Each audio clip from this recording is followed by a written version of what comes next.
2020. Can you believe 2020's here? I can't. You know, one thing I have put in my mind that I want to do more than I did last year is I want to write more. We all have different passions or things we feel like the Lord helps us to do. And one of the things that I have found to be a source of inspiration and communion with the Lord in my life is to write. A number of years ago, first time I remember writing purposely because of something spiritual, I had a dream. And in the dream, I was standing on a school platform in an auditorium, and I was full of people. And I remembered, I could see it in my mind. I'm standing there on this stage, and I make the point. I see myself say that the evidence of God is everywhere. And if you were to investigate, and you were a detective, and you were trying to make a case to prove a point that someone had been at a place, you would look for fingerprints. And I tell you today that on every good idea that happens, that you have in your life, if you were to pull out that light bulb, that idea, you would find the fingerprints of God everywhere. I woke up, and for the first time, never happened before, I felt like I need to write that down.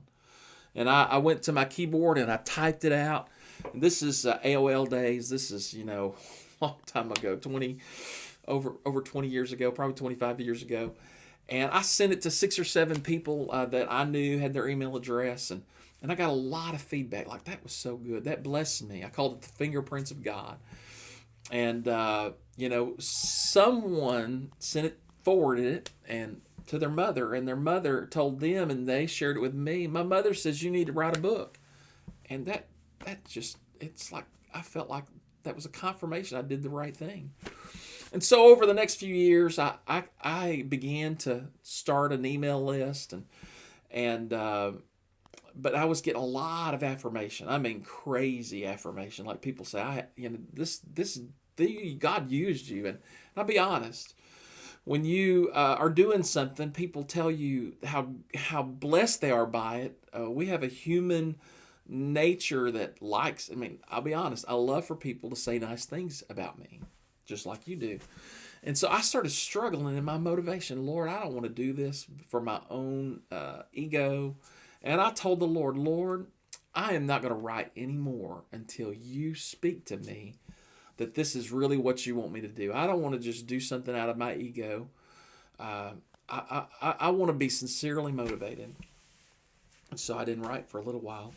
And I went to a prayer meeting. I didn't really know anybody at this place, but I heard about a prayer meeting, and I just was in a place where I was seeking the Lord, and I wanted to be in a spiritual place with spiritual people.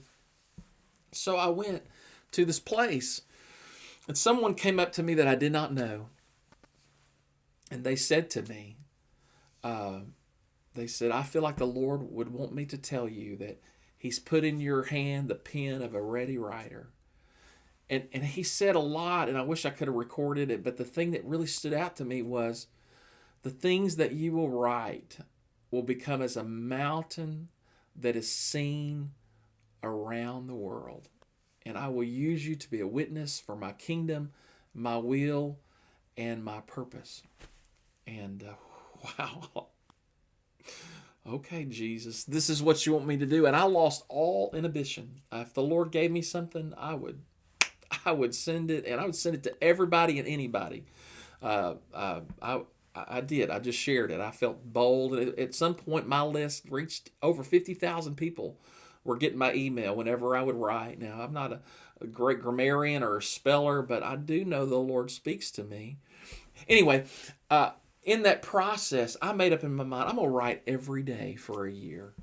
And so every day I would sit down, and I might not have anything to write when I sat down, but when I would sit down and I would just begin to write, and over a period of a year, I found a connection that for me, when I write, it is like communing with the Lord. I can write faster than I can talk. I can write sometimes faster than I can think. And I have seen just flow through my fingers things that are too wonderful for me. My brain didn't think that up. That's from the Lord. And I would send people would send me response like, that was wonderful. I had people come up to me and with tears in their eyes just say, you just don't know what this particular message.